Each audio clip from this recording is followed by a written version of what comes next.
If you're white, brown, black, or Christian, you better wake the F up. Because what I'm going to show you, once you see it, you will never unsee this. And I'm not even joking. I mentioned before, I'm about to be getting into this, and I'm going to be getting into this. If you look at this decline on the chart, whether you're Christian or not, whatever, it's fine. Do what you want to do. But definitely notice what is declining. White Christianity in the US is definitely on a decline. It's kind of interesting. It started shortly after Department of Education went into effect. And Europe's not in any better shape.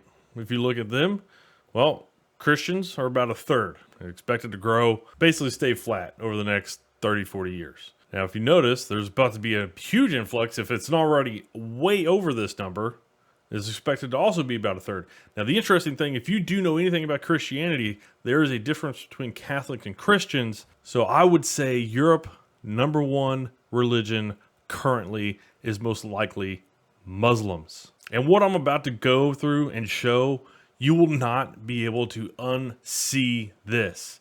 If you've ever wondered, why is there so much corruption? There's so much corruption out there. Why is that? We're going to take a look at that right now. We all know about the Diddy situation. Diddy been arrested. Too many things started coming out and people started getting too close on some high profile type things. They arrested Diddy. Obviously, there's still going to be some fallout. It's not over. There's still going to be more things that come from this. Everybody is fully aware of this. This is coming from the music industry. If you know anything about the music industry, it has rampant pedophilia and sexual abuse activities. Not all those things wind up going to court, but they do happen a lot. There are also a lot of pedophilia in Hollywood. Even if you come out and say something like this, Elijah Wood comes out and clarifies on Hollywood pedophilia, that just basically means your handler came back and said, yeah, you better issue a restatement or you're never going to work again. Remember that guy Weinstein? Yeah, that guy that basically kicked off the hashtag Me Too movement? Yeah, that guy who was notorious sexual abuser, child abuser. That just goes to the length of how much corruption also goes on in Hollywood. What about media? Well, in the media, you don't hear about anything other than how ugly Trump's tie is today or some bull crap like that. You don't hear about all the girls that get raped in Europe. Europeans don't even hear about this stuff unless they talk to a neighbor because the other neighbor got raped. That's the only way you kind of hear about that stuff. It's not covered on the news. Here's a Swedish girl just before New Year's strangled by an Ethiopian migrant. Brain dead. They're going to probably pull the plug on her because she's brain dead. And the UK Conservative Party is calling for hearings into what is being known as the national gang raping by migrants. Basically, 1 in 6 girls in the UK has now been raped. And politics, everybody's favorite. Everybody knows how corrupt the Democrat Party is. The lies, the deceit, the open border, not prosecuting people, illegal prosecutions, unjust prosecutions, money laundering, fraud. List goes on with that party. What about the porn industry? Well, shoot, we all know about the well-known documentation of child and women trafficking into basically sex slaves. And, well, let's see, who owns pretty much all the porn industry? Well, Pornhub, RedTube, YouPorn, Brazzers are all owned by MindGeek.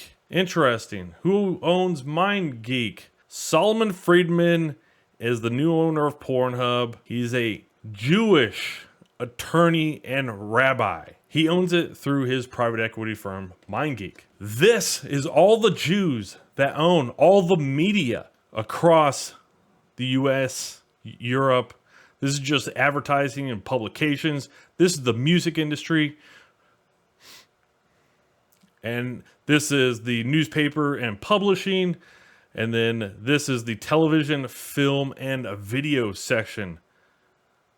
Yeah, they own basically all of the media. Maybe not all of it, but as far as like the high level executives, most of them are going to be Jewish. Let's check this button right here in finance. See what we get here for finance Jews.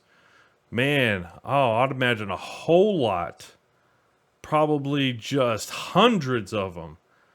I mean, just still going, just so many Jews in the world of finance and banking.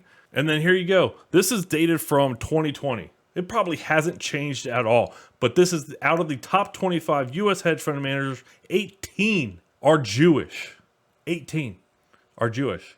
I'm not a great at math, but that's definitely more than half. What about some of the highest levels of government? Jews, Secretary of State, Deputy Secretary of State, Undersecretary of State, Secretary of the Treasury, Attorney General, Secretary of Homeland Security, Director of National Intelligence, Deputy Director of the CIA, White House Chief of Staff, Director of the Office of Science and Technology Policy, and Assistant Secretary for Health. And I'm not going to play the audio of this clip, but basically this guy on this podcast is just ranting. Right before New Year's, the U.S. government passed legislation to fund IDF soldiers in Israel. IDF soldiers in Israel with U.S.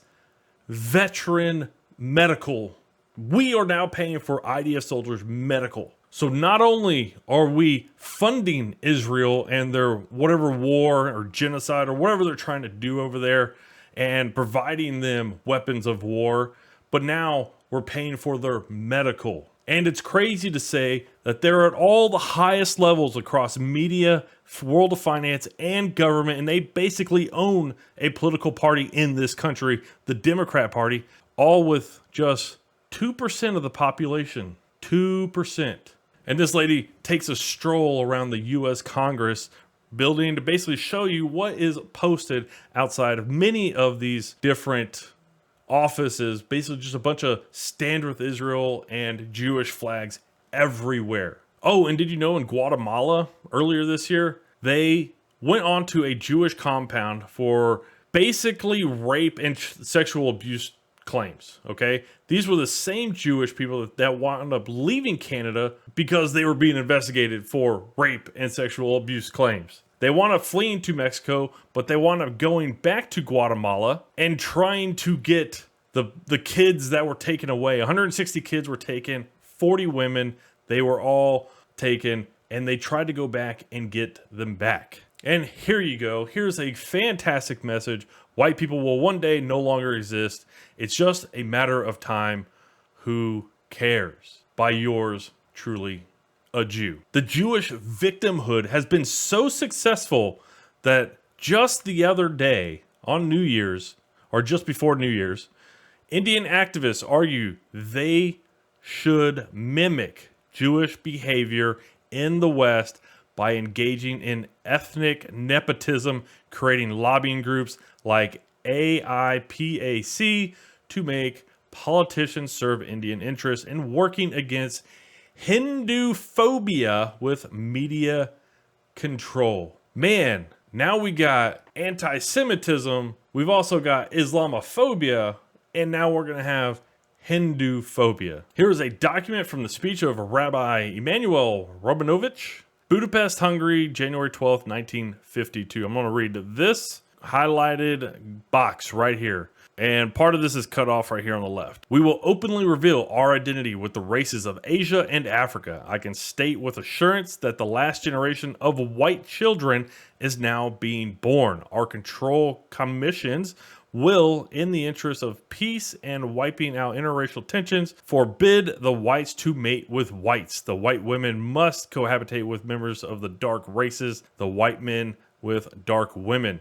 Thus, the white races will disappear, for mixing the dark with the white means the end of the white man. And our most dangerous enemy will become only a memory. We shall embark upon an era of 10,000 years of peace and plenty. The Pax Judaica and our race will rule undisputed over the world. Our superior intelligence will easily enable us to retain mastery over a world of dark peoples. So they want to get rid of white people, and they want browns and blacks to just basically be their slaves. This is why I've gotten pissed. And you know what? Go ahead and look this up. Look this up. I dare you. You're going to say, oh man, it's like anti-Semitism propaganda. Well, guess what? That's happening. What do you see on all the media that's controlled by the Jews? Interracial. Interracial. It's everywhere. If you're going to control society, the two things that you want to control, the media for propaganda, finance, because if you control the capital, nobody can do anything. If you spot corruption somewhere, I damn near guarantee there will be a Jew close by. They are in just about everything that's corrupt. The WEF, the WHO, any law enforcement agency and legal organization now, huge control interest by the Jews, which is why, oh, it's political. The Democrats, it's not the Democrats, it's the Jews. They're all working together. You think it's weird? You think it's weird that Muslims come into this country and have refugees, but yet the Jews that write those policies somehow, they see that Israel is fighting them as Islamic terrorists. So Israel Jews are calling them Islamic terrorists. Jews in Europe and the US are calling them refugees. It doesn't make sense.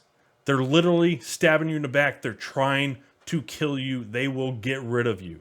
Oh, and the two countries that we are helping in wars, well, Israel we know is pretty much Jewish, and Ukraine. Who's the president? Zelensky? Guess what? Jewish. And one last thing. You ever notice how Jews never reference themselves as white, even though they look more white than me, more white than paper, but yet they never call themselves white. They always say, oh, white people. Bro, y'all are whiter than white people. They do not see themselves as white people. Even though they have some of the highest levels across media, finance, politics, legal, law enforcement, and yet nobody says that they should share. So yeah, you better wake up